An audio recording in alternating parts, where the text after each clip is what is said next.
Alors, on rentre dans les grandeurs chimiques. Alors, masse volumique de la vapeur d'eau.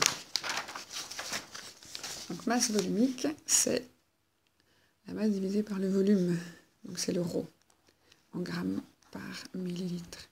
Donc, si vous avez le volume, donc vous devez prendre la masse et la diviser par le volume. Ok, alors la masse de l'eau, la masse de la vapeur d'eau. Ce qu'on sait, c'est que le volume molaire est de 22,4, c'est un gaz comme les autres, litres par mole. On considère comme un gaz parfait. Conditions normales, température et de pression, c'est écrit devant, c'est 0 degré, et on dit 22,4 litres par mole. Et donc, la masse, donc le volume va être de 22,4 litres, et la masse va être de 1 mole. Donc la masse d'une mole, donc si on a une mole, pour obtenir la masse, on fait fois la masse molaire, qui est de 18 grammes par mole.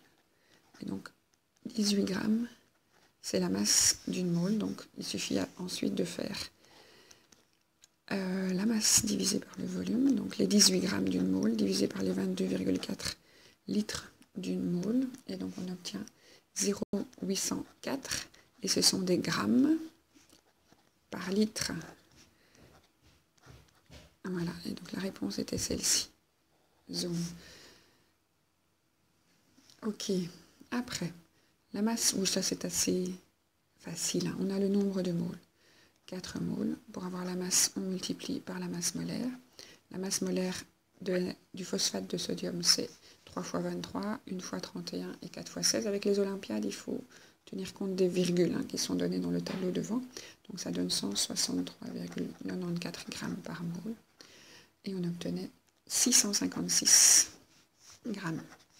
Donc 656 grammes en arrondissant à l'unité. Alors le nombre de moles, 700 grammes, donc c'est de nouveau la même chose. Donc on a la masse, on divise par la masse molaire.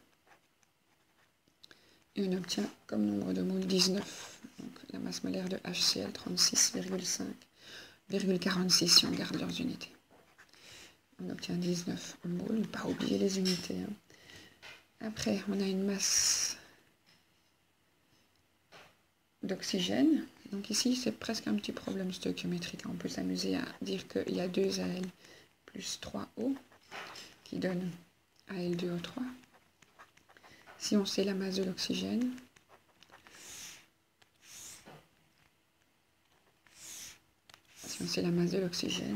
on peut trouver le nombre de moles qu'il y a dans cette masse d'oxygène. 3,125, on divise par 16 grammes par mole. Voilà. Si tout ça disparaît par 3, ici ça apparaît par 3. Et donc on a un nombre de moles d'Al2O3 d'1,04 et on multiplie par la masse d'Al2O3 qui est de 101,96 grammes par mole. Et on obtient comme masse 106,04. Donc il fallait. Et donc 106 grammes arrondi à l'unité. Oula, 106. Voilà, il fallait considérer l'oxygène uniquement et repasser à la molécule. Ok, toujours les grandeurs chimiques. Cette fois-ci, on passe dans le monde des solutions.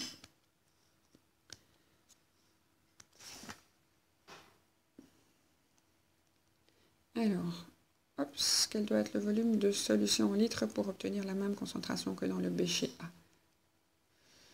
Donc, on y va. La concentration, c'est le nombre de moles divisé par le volume. C'est des moles par litre. Donc, si on a 1, 2, 3, 4, 5, 6 moles dans un litre, on a une concentration 6 molaire. Alors, maintenant, on recherche le volume de solution. On transforme la formule. Et c'est N sur C. Le nombre de moles est de 1, 2, 3, 4, 5, 6, 7, 8, divisé par la concentration que je veux. Donc 8 divisé par 6. 5, 6, 7, 8, 9. Oui, pardon. 9. 9 divisé par 6, ça fait 1,6. 1,5. Donc si on divise des moles par litre, on obtient des litres. Ici, on a 4 moles. La concentration est toujours de 6, on veut toujours la même concentration, donc on se retrouve avec 0,66667. Ici 3, le volume va être trouvé en faisant le même calcul, le nombre de moles divisé par la concentration qu'on veut pour tous. Donc on obtient 0,5. Après, il faut trouver le plus concentré, le moins concentré. dans tous les béchers. Faut peut-être tous les voir. Donc, on pouvait le faire visuellement, mais moi j'aime pas trop parce que parfois c'est trompeur. Donc si on a 1, 2, 3, 4, 5 moules dans 0,5, on obtient 10 molaires. Donc, on fait toujours la concentration, c'est le nombre de moules divisé par le volume. Ici on fait le même calcul, 5 moules divisé par 1 litre, on a du 5 molaires. 1, 2, 3, 4, 5 moules divisé par 1,5 litre, on a du 3,33 molaires. Et ici 5 moules divisé par 2 litres, on a du 2,5 molaires. Alors, par ordre croissant de concentration, donc ils sont gentils de redonner encore, c'est du plus petit au plus grand, donc c'est le D, le C, le B et le A. Voilà. Donc, une petite question sur les concentrations. Après, c'est une question sur les dilutions. Alors, l'exercice de dilution, donc si on est avec des informations comme on donne ici, allez, boum, quel volume d'eau faut-il ajouter à 400 ml d'une solution de concentration C1 pour obtenir une solution diluée de cette concentration de C2? Donc c'est clairement une dilution.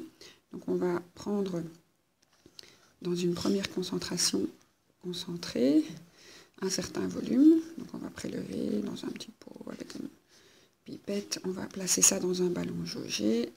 On va avoir une solution concentrée. On rajoutera de l'eau et on aura la même quantité qu'on a mis au départ diluée.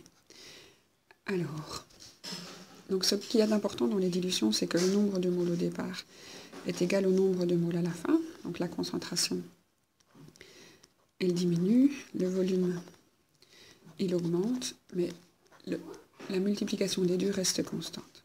Donc le nombre de moles, c'est la concentration fois le volume, des moles par litre fois des litres, ça donne bien des moles, etc. Donc on diminue la concentration, on augmente le volume pour obtenir les nouvelles données. Alors, les informations qu'on a ici, c'est C1, on ne connaît pas. C2, c'est une multiplication de C1. Donc, le plus facile, c'est de considérer que C1 est 1 molaire. Et donc, ici, on aura 0,625 fois 1 molaire. Donc, on aura 0,625 molaire. Donc, ça, c'est déjà une petite astuce. Quand on ne vous donne pas d'informations, vous pouvez choisir. Choisissez 1. Donc, ce qu'on cherche, c'est la quantité d'eau, le volume d'eau. Ce n'est pas le volume de la solution 1 ni le volume de la solution 2, c'est la différence entre les deux. Donc différence de volume, c'est le volume d'eau ajouté. Différence entre les deux VS. Ok, donc il nous faut trouver le deuxième VS, puisqu'on a 400 ml au départ, ça c'est le VS1. Donc on connaît VS1, on connaît C1, on connaît C2, il suffit de chercher le volume de la solution 2 et l'utiliser pour trouver l'eau. Donc ça fait C1 VS1 divisé par C2. Donc la concentration, on a dit 1 molaire. Le volume de la solution en litres, puisqu'on a des moles par litre, il faut faire attention. Le transformer en litres, 400 ml, c'est 0,4 litres. Et C2, c'est donc 0,625, la concentration plus diluée. Donc quand on fait ce calcul-là, on obtient 0,640. Voilà. Donc ça, c'est les millilitres, les litres, pardon, 640 millilitres, si on veut transformer ça. Le volume qu'aura la solution 2. Donc si au départ, on avait 400 millilitres d'une solution concentrée, qu'à la fin, on a 640 millilitres, donc le volume d'eau, c'est le volume ajouté. Donc VS2 moins VS1, 640 moins 400, 240. On doit ajouter 240 millilitres d'eau. Voici la réponse B.